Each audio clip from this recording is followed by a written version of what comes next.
Bonjour et bienvenue à Ta carrière, ton histoire, où on explore le monde du travail et on partage des conseils pour vous faire avancer votre carrière. À chaque épisode, on invite des experts qui vont partager leurs recommandations, leur histoire de carrière pour vous aider dans votre cheminement. Puis, on vous invite à nous visiter sur notre page Facebook, à commercial Ta carrière TV. On veut savoir vos questions, on veut avoir vos idées par rapport au futur du monde de carrière. Puis, à Ta carrière, ton histoire, on laisse une place spéciale pour la jeunesse. On veut aider à outiller les jeunes d'aujourd'hui pour qu'ils préparent des carrières extraordinaires qui s'alignent avec les opportunités incroyables devant eux. Mon nom, c'est Jean-Philippe Michel, puis c'est mon grand plaisir et grand privilège d'être ici avec vous aujourd'hui. Sur l'émission aujourd'hui, on va parler de comment faire avancer nos carrières. Puis, je vais vous parler un peu de différentes techniques et méthodologies que vous pouvez utiliser dans vos approches à votre carrière. Donc, pour faire avancer notre carrière, il y a toutes sortes d'idées, toutes sortes de choses qu'on peut faire. Moi, je dirais une des plus grandes recommandations, c'est de se trouver des mentors. C'est quoi un mentor? Un mentor peut nous aider à penser à comment on peut progresser à la prochaine étape de notre carrière. Un mentor peut aussi nous inspirer à penser à quel domaine, quelle organisation, quel leader, avec qui on veut s'aligner. Rencontrer un mentor pour un café pendant 15 minutes, c'est peut-être une des meilleures activités de développement de carrière qu'on peut faire. Pour avancer vos carrières, je vous invite aussi à travailler en profondeur. Ce que je veux dire par le travail en profondeur, c'est de travailler en mode focus, quand on est dans la zone, quand on est dans notre flow, de travailler sans interruption, sans vérifier nos courriels, sans répondre au téléphone, de développer un niveau de concentration intense pour pouvoir réussir dans nos activités. C'est une habileté, le travail profond, qu'on commence à perdre aujourd'hui parce qu'il faut toujours répondre rapidement. Donc, le travail en profondeur, à part de ça, on doit lire pour réussir dans notre carrière. Il y a toutes sortes de livres qui existent sur le futur du monde du travail, qui existent sur les domaines qui vous intéressent. En allant à la bibliothèque, en visitant Amazon, on peut acheter toutes sortes de livres qui peuvent nous aider à développer. Finalement, je vous invite à faire de la rétroaction, demander de la rétroaction. C'est quoi la rétroaction? Bien, c'est quand on demande du feedback des gens dans notre environnement. C'est quand on demande aux gens comment est-ce que je performe dans mon travail? Comment est-ce que je pourrais m'améliorer? Comment est-ce que je réussis? 4 conseils pour vous aider à avancer votre carrière. Après la pause, j'invite Vincent Labrosse pour nous donner ses idées sur comment lui a fait avancer sa carrière, puis de quoi vous pouvez en sortir. On revient tout de suite.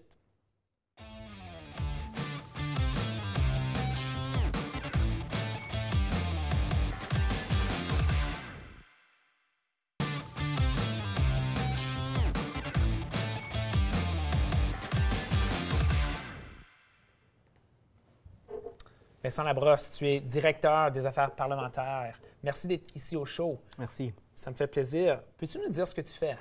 Bien, simplement dit, j'offre des conseils stratégiques à des post-cadres qui sont des parlementaires et je les aide à atteindre leurs objectifs. Donc, quand je rentre au travail, je gère une équipe chaque jour qui fournit de l'aide à des parlementaires qui cherchent à atteindre certains objectifs politiques précis qui ont rapport au changement climatique, au développement international, droit de la personne.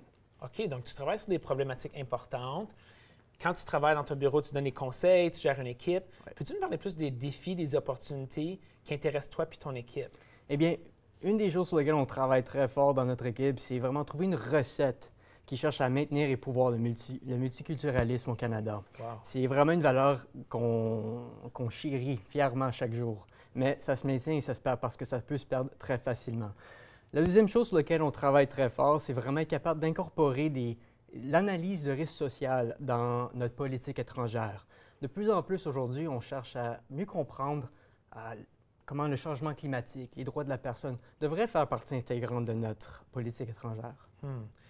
Puis pour un jeune d'aujourd'hui qui écoute l'émission, ou peut-être pour un parent d'un jeune qui écoute l'émission, si ça, c'est des défis qui les intéressent, toute l'idée de trouver la recette pour que le multiculturalisme, ça marche, les autres défis sociaux dont tu parlais, quel genre de conseil aurais-tu pour une personne qui est jeune et qui prépare soit une éducation ou une carrière? Eh bien, 2 choses.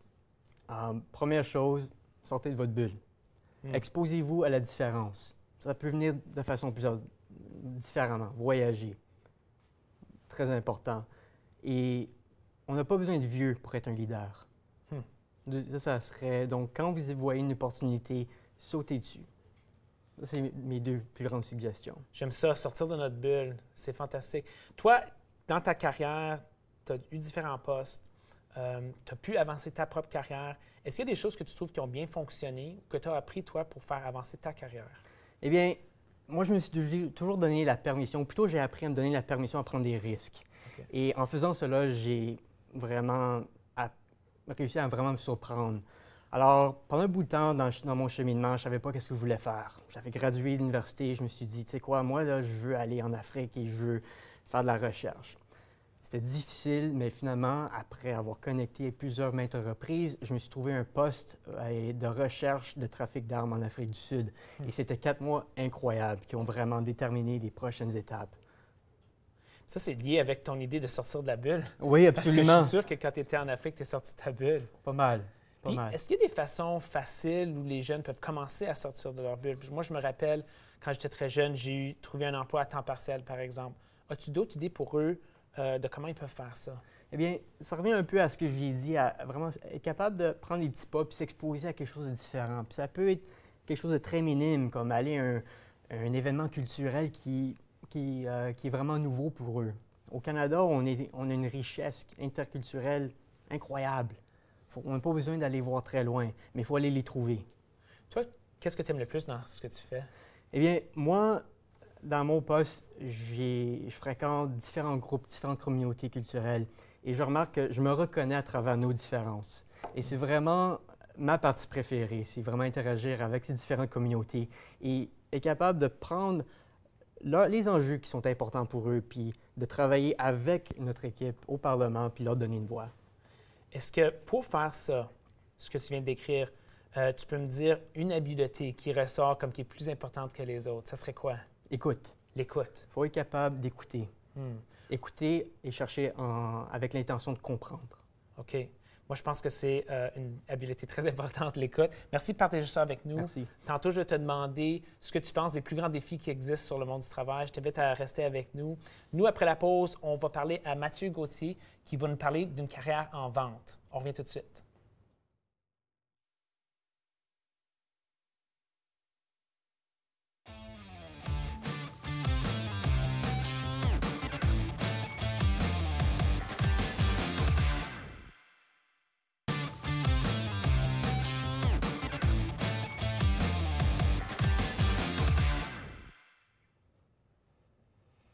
Mathieu Gauthier, tu es directeur des ventes à Oracle. Oui. Peux-tu nous expliquer ce que tu fais? Bien, premièrement, je suis mari. Je suis père de merveilleux chiens, mais aussi je suis directeur des ventes durant la journée. OK, donc c'est pas ton seul titre. Exactement, Okay. exactement. Je suis directeur des ventes chez Oracle, la deuxième plus importante organisation de logiciels au travers le monde. On emploie 130 000 employés, donc quand même pas mal gigantesque. La division pour laquelle je travaille, c'est les ventes canadiennes d'un produit d'expérience client. Donc, je travaille avec des organisations pour transformer leur interaction avec leurs clients. De nos jours, on voit que la raison pour laquelle les organisations, les clients choisissent une organisation, c'est de plus en plus ou de moins en moins dû au prix et dû à l'expérience qu'ils reçoivent par le média de leur choix. Donc, c'est la fine pointe de la technologie à ce niveau-là. Dans ta description, tu parles d'aider les clients à se transformer, mais tu as dit que tu étais en vente. Je pense que aide-nous à faire le pont entre ces choses-là, parce que des fois, quand on est jeune puis on entend le mot vente, on a une certaine idée. Mais toi, tu parles de transformation client. Peux-tu nous expliquer ça? Super bonne question. Puis en fait, je pense que la vente, souvent, a une connotation négative, dans le sens que, moi, je me suis fait décrit dans ma vie des mille de fois par ce gars-là, il pourrait vendre un congélateur à des gens dans le Nord. Mais la réalité, c'est la capacité d'avoir une écoute active, la capacité de transformer cette écoute-là en besoin et de mettre en valeur ce que notre technologie ou notre produit fait pour répondre à ces besoins-là.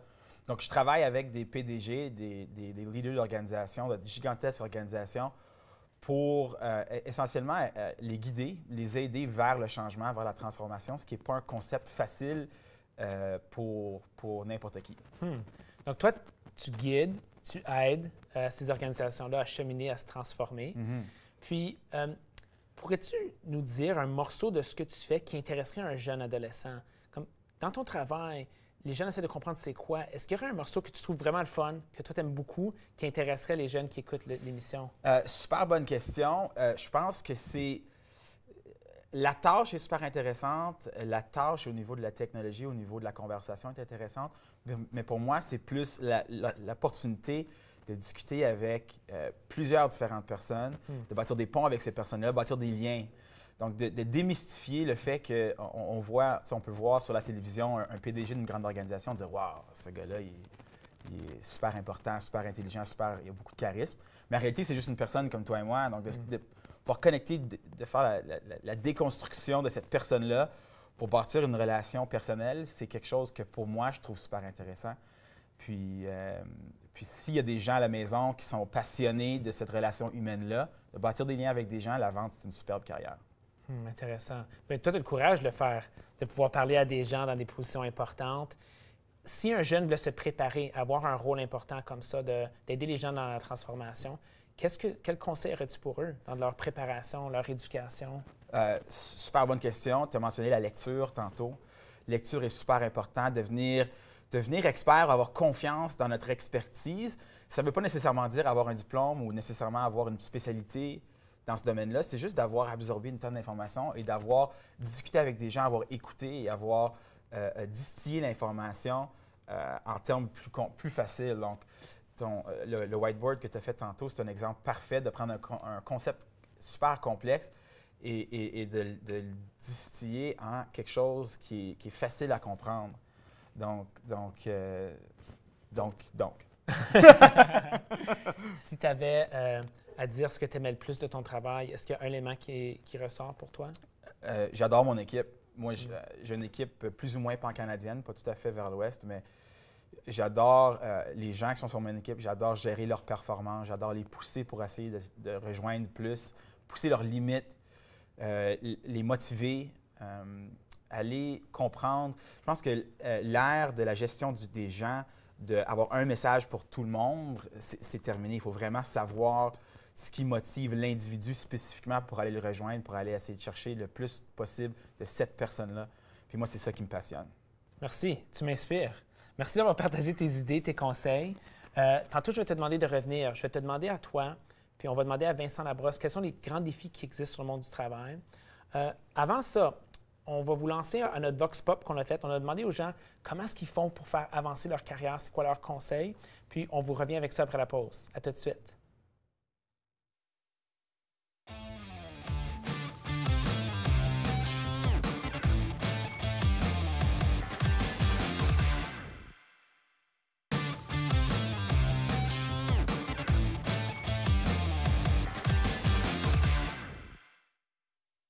Je dirais qu'une des choses, c'est de parler aux gens, comme Christophe a dit plus tôt, le networking. Donc, même si c'est juste bâtir des relations avec des gens dans différents domaines ou dans le même domaine, mais différentes organisations. Il faut parfois rentrer sur un poste qui n'était peut-être pas le poste que vous souhaitez, mais ensuite c'est les faits et l'expérience qui va vous permettre de créer le job que vous avez envie d'avoir. Il n'y a pas d'obstacle. L'obstacle, c'est nous qui le créons. Ça, puis une ouverture d'esprit aussi. Pas avoir peur de faire des choses que tu ne pensais pas vouloir faire.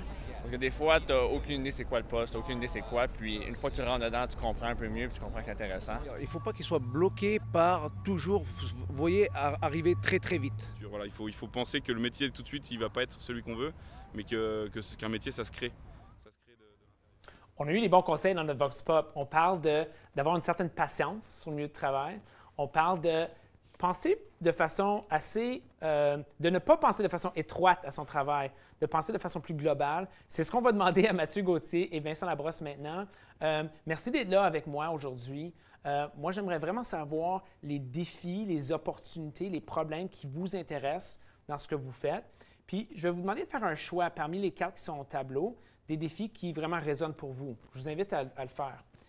Pendant que nos invités font ça, moi, je vous raconte qu'ils sont en train de choisir parmi les domaines des sciences, la technologie, l'environnement, la santé, puis ils regardent les plus grandes problématiques qui existent. Ils vont nous dire, pour eux, quels problèmes sont importants. C'est la même chose que les jeunes d'aujourd'hui doivent faire. Au lieu de penser aux jobs et aux carrières, ils doivent penser aux problématiques, aux défis, aux opportunités qui sont devant eux puis qui vont exister dans le futur. Vincent, tu as déjà choisi. Peux-tu nous dire ce que tu as choisi et pourquoi? Eh bien, ça revient un peu à le thème dont j'ai soulevé plus tôt, promouvoir la compréhension et le respect. Naturellement, on tombe tous dans des conflits, mais c'est naturel. Et savoir comment gérer nos différends, c'est très important. Et comment être capable de soulever nos besoins, nos inquiétudes et nos peurs, et comment le faire dans un contexte donné. Et ces questions-là, dans notre société qui est extrêmement multiculturelle, c'est un gros sujet. Oui. Je t'invite à faire la prochaine. Donc, la deuxième, favoriser le développement durable. Eh bien, on vit dans un monde interconnecté où le processus qui nous rend toutes choses en commun est de plus en plus prépondérant. Donc, quand on mange quelque chose, notre assiette vient de la Chine, nos couteaux viennent de l'Indonésie, notre poulet vient de où? Il vient sûrement, je ne sais pas, des États-Unis. des États-Unis. On espère une ferme locale, mais ce n'est pas toujours le cas. Mais être capable de comprendre comment est-ce que ceci contribue au bien-être des autres gens à travers le monde, c'est de plus en plus important. Je suis d'accord avec toi. Quand tu parlais tantôt de promouvoir la compréhension et le respect, ça me rappelait le thème de l'écoute que tu as partagé à la fin de l'entrevue. Toi, Mathieu, tu as choisi aider les gens à rejoindre leur potentiel. Est-ce que l'écoute a un morceau dans ça? Oui, j'ai un de mes mentors qui m'a toujours mentionné que j'ai 2 oreilles et une bouche. Ah oui. J'ai fait beaucoup d'improvisation au secondaire et à l'université, puis j'ai appris à beaucoup parler, mais j'ai aussi appris à beaucoup écouter. Super grosse partie d'être un leader, de faire avancer sa carrière. Puis si je peux me permettre le marqueur pour essayer de Oui. Pour moi, ce qui est plus important pour aider les gens à rejoindre leur potentiel, puis si j'avais un conseil aux parents à la maison dans le contexte de faire avancer sa carrière, pour moi, c'est l'attitude est plus important que le talent. Ah oui. Donc pour moi, quand je recherche des gens pour faire partie de mon équipe, c'est super important qu'il y ait des bons fondements de comportement, une bonne attitude, un désir d'apprendre, un désir de travailler fort, plus qu'un talent naturel. Donc, d'essayer de favoriser ça chez l'enfant, chez l'adolescent à la maison, d'après moi, ce serait la qualité la plus importante. L'attitude, de développer l'attitude. L'attitude dans le milieu de travail peut être encore plus important que le talent. Fascinant.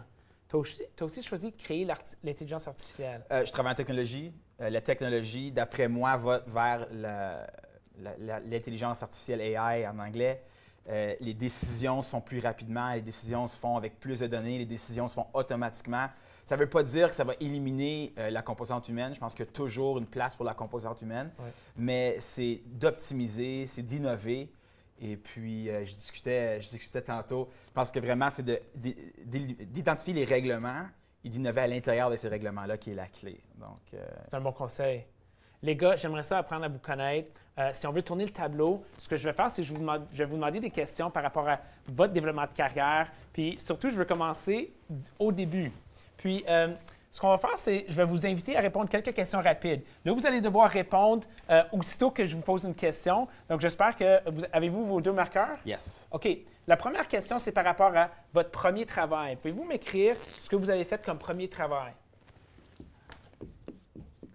Mathieu, plongeur. Chez Market Fresh. Donc, plongeur chez Market Fresh. Ouais.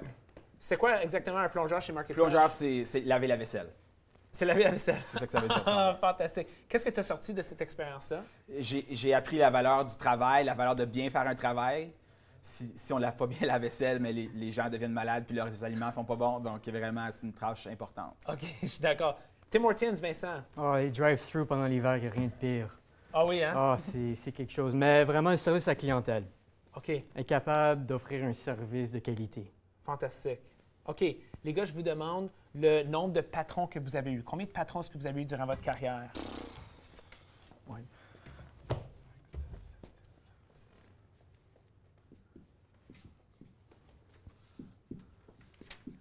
Wow! 15 à 20, plus ou moins 20, donc les chiffres égales. Est-ce que c'est un chiffre élevé, ça, 15 à 20 patrons? Moi, je dirais que c'est la norme. Je sais pas. Je veux dire, c'est une réalité qu'il y a beaucoup de changements. Le changement, c'est la seule constante. Donc il faut savoir s'adapter à ce changement-là. Ouais. Et puis savoir comprendre c'est quoi les motivations de nos nouveaux patrons pour exceller dans notre carrière. Toi, c'est important pour toi de comprendre les gens. C'est bon, ça. OK, prochaine question, les gars. Je vais vous demander votre héros. Avez-vous un héros, une héroïne? Puis même, Mathieu, je vais barrer le tableau pour toi, puis il va mieux coopérer. OK, donc là, tu as écrit Jean-Philippe Michel. J'espère que tu fais ça juste pour me faire plaisir parce que vraiment, je ne mérite pas ce genre de remerciement-là. Puis en plus, est-ce que tu peux enlever un L puis ajouter un P? Pardon! C'est correct. On est à la télé, il y a beaucoup de pression. Ça, je le comprends. Puis toi, Vincent, tu as choisi Nelson Mandela. Ouais, c'est la prochaine meilleure chose après Jean-Philippe, moi je dirais. OK, là, vous Mais- exagérez. les gars. Mais pourquoi tu as choisi Nelson? Eh bien, quelqu'un qui a resté aussi longtemps en prison, qui est capable de pardonner, vraiment, c'est quelqu'un d'incroyable. Ça, c'est lié avec ton thème, compréhension, respect, Oui. de pardonner. T'es le conducteur. Fil conducteur, absolument. OK, cette fois-ci, je vous demande si vous aviez à faire un doctorat. Ça serait quoi votre sujet de doctorat imaginaire? Mathieu, tu ferais un doctorat sur le leadership Oh man. et la gestion. Je crois que tu as déjà une maîtrise en gestion. Est-ce que j'imagine ça? J'ai une maîtrise en leadership et gestion de la performance et je pense à un doctorat en leadership et gestion de la performance. Donc, c'est pas fictif pour moi. Ça pourrait être une réalité. Exactement. Je te le souhaite, Merci. si tu le veux. Moi, j'ai écrit droit de la personne dans le commerce, juste brièvement, mais être capable d'intégrer l'analyse des risques sociaux dans nos négociations de libre-échange. Wow, intéressant, tu y as déjà pensé peut-être? Oui. Ouais, fantastique. Les gars, je pose une autre question. Cette fois-ci, c'est par rapport au leadership, puis vous n'avez même pas besoin d'écrire la réponse. Mais je veux votre opinion, parce que les deux, vous avez des équipes. Puis, je suis sûr que vous avez fait l'embauche de certaines personnes et peut-être la mise à pied, des mises à pied, OK? Est-ce qu'il y a des choses que vous avez vues dans vos équipes qui étaient le contraire de faire avancer leur carrière, notre carrière? Par exemple, quelque chose qui ferait reculer nos carrières d'une façon négative. Est-ce qu'il y a des comportements à éviter que vous avez vus dans votre expérience? Je te laisse la parole. Ah, téléphone. Être capable de vraiment focuser sur le contact humain, c'est essentiel. Ce sont des outils, pas nos méthodes de communication principales. Et souvent, il faut être capable d'analyser les risques entre un outil de travail ou quelque chose qui est trop divertissant. Donc, ça retombe un peu dont tu parlais, être capable de se rentrer dans un mode de focus. Et souvent, ces temps-ci surtout, on a tendance à texter, à travailler, à répondre au téléphone, à répondre à plusieurs courriels. Mais, donc, je soulève le téléphone pour être capable d'encourager tout le monde à dédier son attention. Très bonne recommandation. C'est dur de faire l'écoute quand on a son téléphone devant nous. Ouais. C'est un petit peu dans le même thème, mais moi, c'est écouter pour comprendre et non écouter pour répondre. Donc, vraiment chercher à comprendre la question, comprendre la position de l'autre individu, l'autre bord de la table, et ensuite y réfléchir et répondre. Merci beaucoup. Les gars, vous avez partagé des super belles idées. Merci pour vos opinions, pour les discussions. J'espère qu'on peut continuer notre discussion sur notre page Facebook. On est à commercial, Ta Carrière TV. On veut partager d'autres idées avec vous. Je vous invite à nous visiter là, puis on se revoit au prochain show. Merci beaucoup.